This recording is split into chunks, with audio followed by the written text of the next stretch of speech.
তিনি রাষ্ট্রীয় দায়িত্বশীল ব্যক্তি এবং সঙ্গত কারণেই তবলিগি ইজতেমার মতো বিশ্ব ইজতেমার মতো এবং দাওয়াত এবং তবলিগের মতো একটি নিরেট ধর্মীয় কাজেরও রাষ্ট্রের পক্ষ থেকে প্রতিনিধিত্বশীল একমাত্র দায়িত্বশীল ব্যক্তি হলেন আবু খালিদ সাহেব, ধর্ম উপদেষ্টা সাহেব। তার নেতৃত্বের উপর আমরা গোটা বাংলাদেশের সকল শ্রেণীর আলেম সমাজ আস্থা রেখেছি। তিনি সহ দাওয়াত এবং তবলিগের দীর্ঘদিনের এই সমস্যা সমাধানের জন্য কার্যকর একটা উদ্যোগ গ্রহণ করা হয়েছে। চরম উত্তপ্ত অবস্থাকে তারা আলোচনার মাধ্যমে শান্ত করেছেন এবং একটি অমীমাংসিত বিষয়ে তারা মীমাংসা করেছেন। ইজতেমা নিয়ে দুই পক্ষের মুখোমুখি অবস্থানকে শান্ত করে দুই পক্ষের জন্য যথাযথভাবে ইজতেমা করার সুন্দর সিদ্ধান্ত দিয়েছেন। আমাদের জুনায়েদ হাবিব সাহেব বলেছেন, আমরা রাষ্ট্রকে সহযোগিতা করতে সরকারি সিদ্ধান্তের প্রতি আমরা শ্রদ্ধা জানিয়ে গোটা বাংলাদেশের 50 লক্ষ কওমি ছাত্র জনতা বার্ষিক পরীক্ষার তারিখ আমরা পিছিয়ে দিয়েছি। কতটা শ্রদ্ধা আমরা সরকারি সিদ্ধান্তকে জানিয়েছি, আর তারা এভাবে মীমাংসার মাধ্যমে আমাদেরকে জানিয়েছেন মার্চ এপ্রিল নাগাদ এই চলমান এই বিভেদের একটি স্থায়ী সমাধান তারা করে দিবেন। আমরা সেই সমাধানের অপেক্ষায় প্রহর গুনছিলাম, কিন্তু ওই ঘাপটি মেরে বসে থাকা ইসলাম বিদ্বেষী চরেরা চায় না এদেশে তবলিগ নিয়ে চলমান এই সমস্যার স্থায়ী সমাধান হোক। স্পষ্ট ভাষায় বলতে চাই, বাংলাদেশে ইসলাম বিদ্বেষী এই চলমান শান্তিপ্রিয় প্রক্রিয়ার প্রথম দুশ্মন হল খোদাবক্স, দ্বিতীয় দুশ্মন হল নাজমুল করিম। গাজীপুরের পুলিশ কমিশনার এবং বর্তমান সরকারের এই স্বরাষ্ট্র মন্ত্রণালয়ের খণ্ডিত দায়িত্বের অংশ হিসেবে যিনি দায়িত্ব পালন করছেন, এই খোদাবক্স এবং নাজমুল করিমকে অপসারণ করতে হবে। সকল দায়িত্ব তাদেরকে বহন করতে হবে। আমরা পরিষ্কার ভাষায় বলছি, আমাদেরকে বিগত দিনে তোমরা হেফাজতি বলে গালি দিতা, মনে আছে কথাগুলা? হেফাজতি বলতো আমাদেরকে বাংলাদেশে দুইটা পক্ষ, এক হলো আওয়ামী লীগ আর এক হলো এই ছাত্র।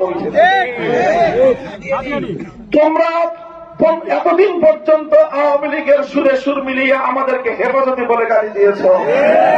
হেফাজত কি জিনিসটার পাও নাই এখনো?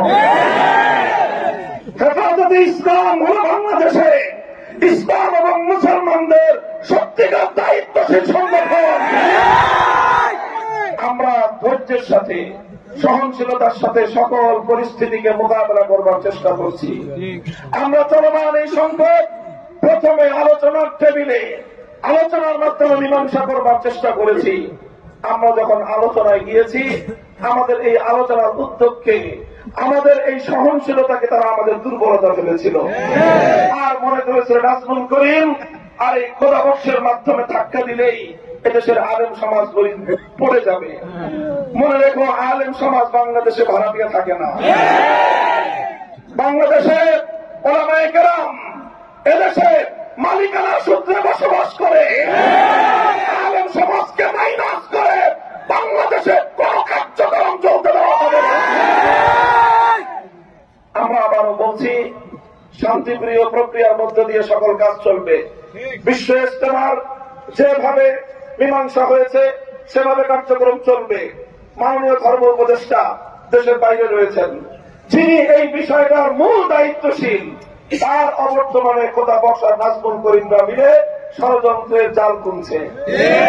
সরকার বিভিন্ন কাজে ব্যস্ত, আর এই সুযোগে এই দুই কুচক্রী এদেশের ইসলাম নিয়ে ছিনিমিনি খেলবে, আর ইসলামকে দাওয়াত এবং তবলিগের মেহনতকে আমরা তাদের হাতে ইজারা দিয়ে দিব।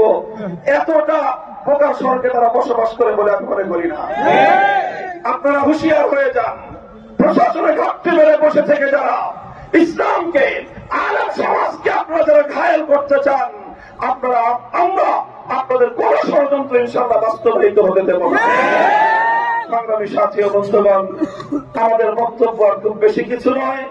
আমরা চাই যে সরকারিভাবে যে উদ্যোগের আশ্বাস আমাদেরকে দেওয়া হয়েছে, আমরা আলেম সমাজের পক্ষ থেকে উদাত্ত আহ্বান জানাই, এইভাবে এইভাবে মোকাবেলায় না গিয়ে, সংঘাতে না জড়িয়ে আসো আলোচনার মাধ্যমে সমস্যার সমাধান করে কার্যক্রম পরিচালনা করা হবে। ইসলামের যে কোনো কাজ পরিচালনা করতে হলে আলেম সমাজের তত্ত্বাবধান জরুরি, আলেম সমাজের পরামর্শ জরুরি। তাদের তত্ত্বাবধানের বাইরে, তাদের পরামর্শের বাইরে ইসলাম ধর্মীয় কোন কাজ সুচারুরূপে চলতে পারে না। মুরব্বীদের পক্ষ থেকে যে নির্দেশনা দেওয়া হয়েছে, আমরা টঙ্গীর মাঠে অবস্থান নিলাম। যদি আমাদেরকে ইজতেমার জন্য যেই তারিখ ঘোষণা করা হয়েছে সরকারিভাবে, এই তারিখের পূর্বে যদি কেউ আমাদেরকে আমাদের শান্তিপূর্ণ অবস্থানে এসে কোন ধরনের ব্যাঘাত সৃষ্টি করতে